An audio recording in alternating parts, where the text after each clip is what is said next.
would approve a 2-year agreement with SEIU employees, providing a 6% wage increase each of the 2 years of the contract. Number 2, Do you know the number of SEIU members currently out of our 3,000 workforce? Yes, I believe I do.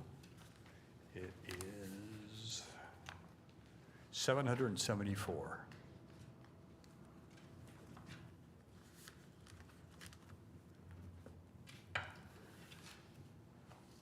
Number 2 is your evening public hearing on the operating budget, which is the primary reason for having the meeting on Thursday. Number 3 would approve $1 million for traffic safety improvements and traffic signal upgrades around the city. This is an annual program. Page 3, number 4, would approve an $826,000 contract for the final design and construction of the real-time information center. And just to note that those costs will be grant funded. You have 3 items on non-consent planning agenda. The first item is coming to you. It's a zone change in District 4. There's a difference between the MAPC and the DAB recommendations, as well as protest petitions that have been filed. Number 2 is a zone change in District 6 with a difference between MAPC and DAB recommendations. And then on the next page, number 3, there's a zone change in District 1. There's a recommendation from MAPC. There was not a recommendation from the DAB. Excuse me. And there are protest petitions that have been filed. That's all I have on page 4. Page 5, you have a council member travel request. On page 6, I don't have anything to highlight there. Page 7, 4A would continue 4 contracts that we have with contractors for on-call repair work at the city's water treatment plant. This would add 2 1-year terms to the existing 3-year agreement. Excuse me, 4B would approve a contract for condition assessments of the city's stormwater pump stations.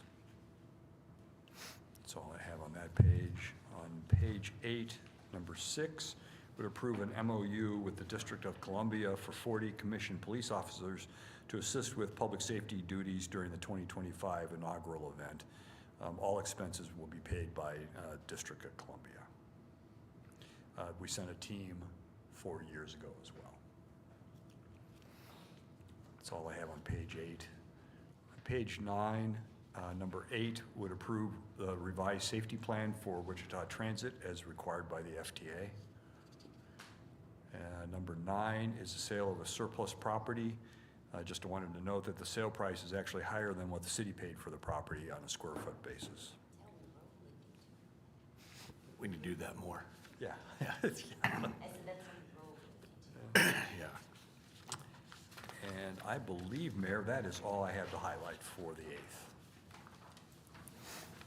Can we go back to the inaugural task force? Yes.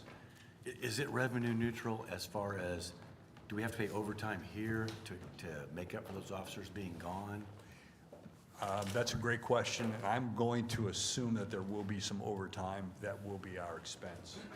I don't have anyone from police, but I think they tried to, so I understand it, it's somewhat seniority based, but also trying to spread it across shifts, if I remember what the chief told me. So I think trying to keep the impact minimal to us while the 40 officers are gone. Okay. But I'm not quite sure what the estimate would be for overtime costs. Okay. Okay.